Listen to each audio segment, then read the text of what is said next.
சமையல் யூடியூப் நேயர்கள் அனைவருக்கும் வணக்கங்க. போன வீடியோவில் நானே தஞ்சை கார சட்னி போட்டிருந்தேன். அது எல்லாரும் பார்த்துட்டு கமெண்ட்ஸில் நல்லா இருக்குன்னு சொல்லியிருந்தீங்க. ரொம்ப நன்றி. இப்போ ஈவினிங் டைமில் குழந்தைங்க ஸ்கூல் விட்டு வந்து சாப்பிட்றதுக்காக நான் ஒரு தவளை வடை ஸ்நாக்ஸ் மாதிரி செய்ய போகிறேங்க. இதுக்கு தேவையான பொருள் சொல்கிறேங்க.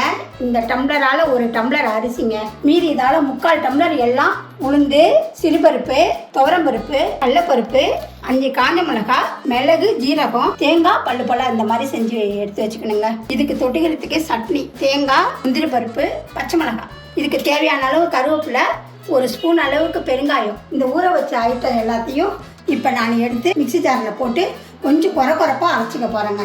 ஃபஸ்ட்டு இந்த 5 காஞ்ச மிளகாயை போட்டு அரைச்சிக்கணுங்க. இதனோட விதை நேகுறாங்க. இப்போ அதை கொஞ்சம் போட்டு அரைச்சதுக்கப்புறம் இந்த அரிசியை சேர்க்கணுங்க. தண்ணி இல்லாமல் எல்லாத்தையும் வடிகட்டி எடுத்து வச்சுக்கணுங்க. வடக்கி அரிசி, உளுந்து, சிறுபருப்பு எல்லாம் போட்டுக்கிறாங்க. இப்போ அடுத்தபடியாக துவரம் பருப்பு சேர்க்க போகிறாங்க. அடுத்தபடியாக கடலைப்பருப்புங்க. இந்த வடைக்கு அரைக்கைகளை தண்ணி இல்லாமல் பக்குவமாக அரைச்சி எடுத்துக்கணுங்க. கொஞ்சம் பரபரப்பாக இப்படி எல்லாத்தையும் போட்டு இந்த பதத்தில் அரைச்சி எடுத்துக்கணுங்க.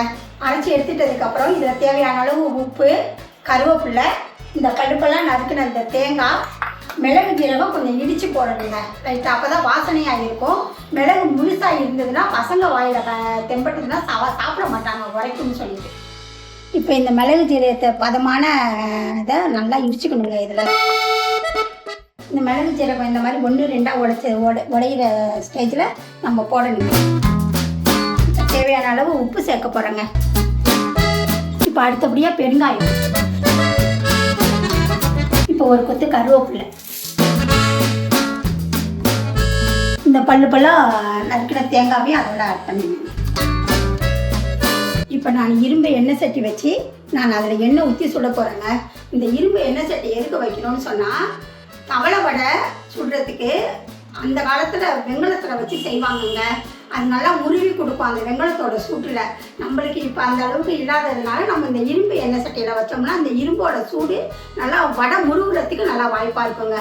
நம்ம அதிகமான தீயில வச்சு நம்ம முருகாமல் மீடியமான ஃப்ளேமில் வச்சு நம்ம முருவி எடுக்கணுங்க வடையை. அப்போ தான் வடை நல்லா முறுமுறுப்பாக நல்லா கிறிஸ்பியாக பசங்க சாப்பிட்றதுக்கு, பிள்ளைங்க சாப்பிட்றதுக்கு நல்லா முறுமுறுப்பாக இருக்குங்க. இப்போ நான் 150 அளவுக்கு நான் எண்ணெய் ஊற்ற போகிறேங்க. நம்ம எண்ணெய் ரொம்ப ஊற்றி சுட வேணாங்க. இந்த இரும்பு எண்ணெய் சட்டியில் 3-4 நிமிஷம் வரைக்கும் இந்த எண்ணெய் சுடணுங்க. இந்த மாதிரி உருட்டி நல்லா தட்டி போடணுங்க.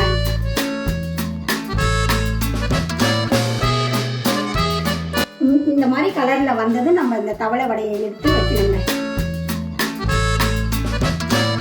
இப்போ காட்டுற தேங்காய் வச்சு இப்போ தேங்காய் சட்னி அரைச்சாச்சுங்க.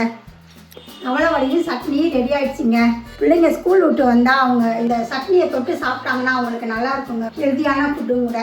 நீங்கள் ஈவினிங் டைமில் இது போல் ஸ்நாக்ஸ் செஞ்சு குழந்தைங்களுக்கு கொடுங்க. உங்களுக்கு இந்த ஸ்நாக்ஸ் பிடிச்சிருந்ததுன்னா கமெண்ட்ஸில் சொல்லுங்கங்க. ஷேர் பண்ணுங்கள், லைக் பண்ணுங்கள், சப்ஸ்கிரைப் பண்ணுங்கள். நன்றி, வணக்கம்.